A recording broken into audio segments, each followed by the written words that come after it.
Today I'm sharing with you some delicious and easy recipes that have helped maintain my recent 40-pound weight loss. These are all higher in protein and low-carb recipes, and it all starts with Chick-fil-A for breakfast. On the Chick-fil-A breakfast menu, they have a hash brown scramble bowl that has chunks of crispy chicken, hash browns, eggs, and cheese. It has around 29 grams of protein, but it also has 19 carbs, with the carbs mostly coming from the hash browns, but also the breading that's on the chicken. So to make a lower carb version that's also gluten-free, I'm gonna make two changes. First, I'm gonna use rutabaga in place of the hash browns. It makes an excellent replacement for potato since it's also a tuber, but it has lower carbs. You could also use a turnip. I've actually used both to replace potato when making mashed potatoes. Rutabagas have a slight sweet flavor, which I don't mind, but if you don't like that, then use a turnip. But these are both easy to shred with a cheese grater. Once you have your hash browns, we just fry them up like regular potato hash browns. So grab a skillet and heat it to medium-high heat, and then drizzle in some oil down into it. Once that's heated, slide in the shredded rutabaga or turnip, and then pack it down into one even layer, and then sprinkle on some salt and pepper.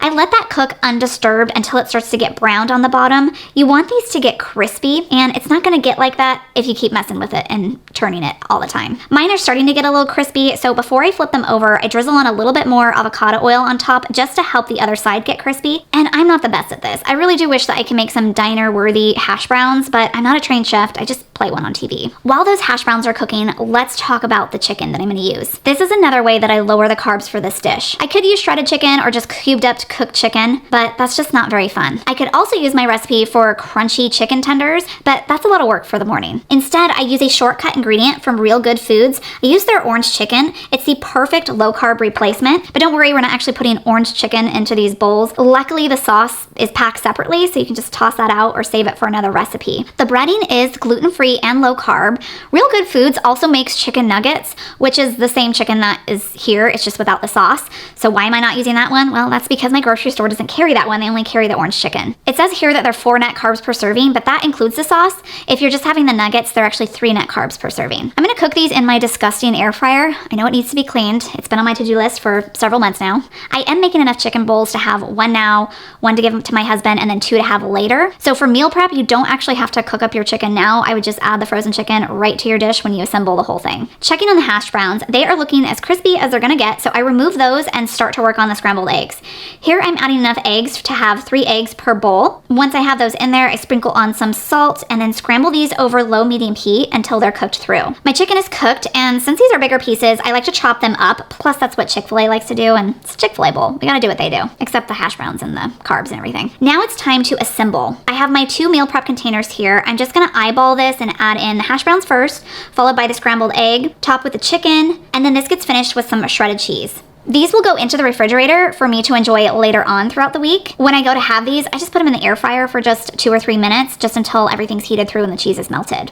But to make the one I want to have now, I'm gonna use a microwave-safe bowl, and I'm going to melt that cheese by popping it into the microwave, or I could use an air fryer, but the microwave is so much faster, and I'm hungry now. This is perfect as it is. Each bowl has around 40 grams of protein and has around 8 to 10 net carbs, depending on if you use rutabaga and how much you put in. If you use turnip, it'll actually be lower in carbs. But if you are a true Chick-fil-A fan, you could actually top this with some Chick-fil-A sauce. I do have a recipe on my website for keto Chick-fil-A sauce. It only uses 4 ingredients, and it's almost 0 carbs. Just Google keto focused Chick-fil-A to find it. For lunch, I wanted to try this viral TikTok recipe my friend Sarah sent me. It's a chicken Caesar salad pizza. Sounds disgusting, but it's not what you think. It's actually really good. Instead of using low-carb pizza crust, we're using a pizza crust that's made out of chicken. This serves as the chicken portion of the salad as well. I'm using my recipe for chicken crust pizza, which calls for 1 pound of ground chicken, 1 egg, a half a cup of shredded mozzarella cheese, and I'm just eyeballing that in there, 1/4 cup of grated Parmesan cheese. I use my good eye to measure that too. A teaspoon of salt, and this is optional, but I like to add it because it does add in a little bit of extra flavor. Add in a teaspoon of Italian seasoning and a half a teaspoon of garlic powder. Mix that all together. You can find the full recipe on my website, ketofocus.com, or just Google Keto Focus Chicken Crust Pizza. Next, you grab a baking sheet and line it with parchment paper or aluminum foil, and then plop that mixture down onto the tray. This is where it gets messy. Spread it out into a round or rectangle shape that's around like a little less than 1/2 of an inch thickness. And then this will go into the oven to bake at 450 degrees Fahrenheit for 15 minutes or until the chicken is cooked through.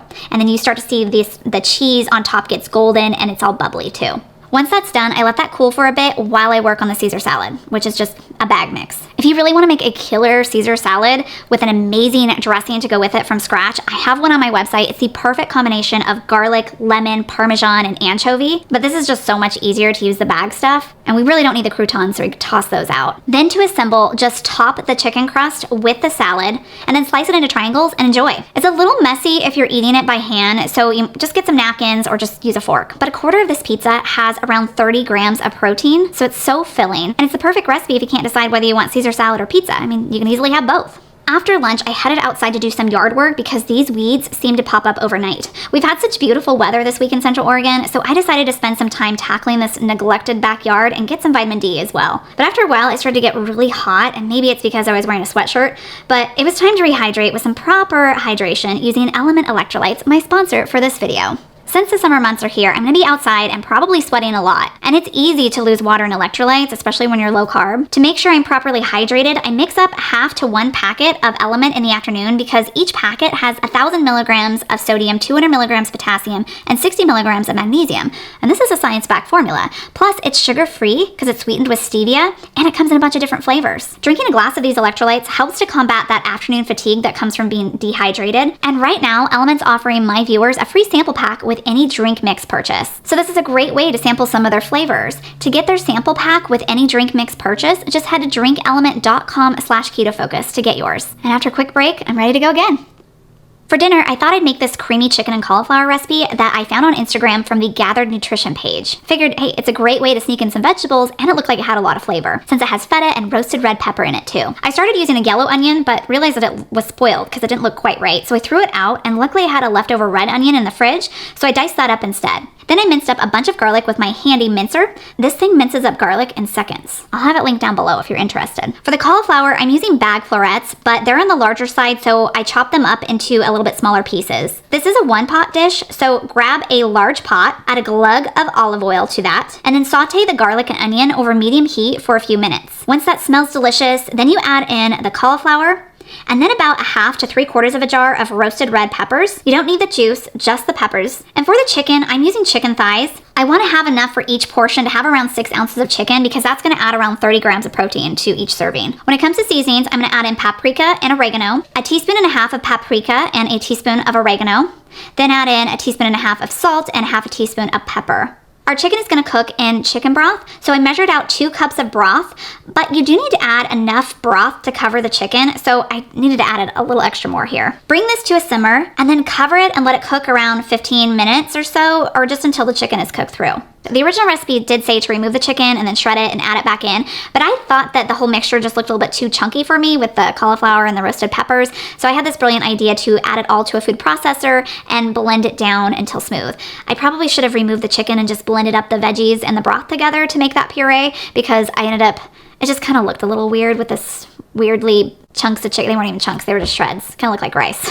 But hindsight is always 20/20, and it really didn't matter because it still tasted fabulous anyway. So after that was all pureed, I returned it to the pot and added in a few handfuls of baby spinach, a block of cream cheese, and about 3/4 of a cup of crumbled feta cheese. And feta is a really good source of protein as well. Let that cook until the spinach is wilted and the cheese is all melted. In the video, she used pita to scoop up all the goods. I found some low-carb pitas, but you could just enjoy this by the spoonful too. But adding the pita was really, really good. I really like this recipe, and I love that it made a lot. If you want to check out some more of my recipes that are high protein and low carb that have helped me to lose 40 pounds over the last year and a half, just click right here.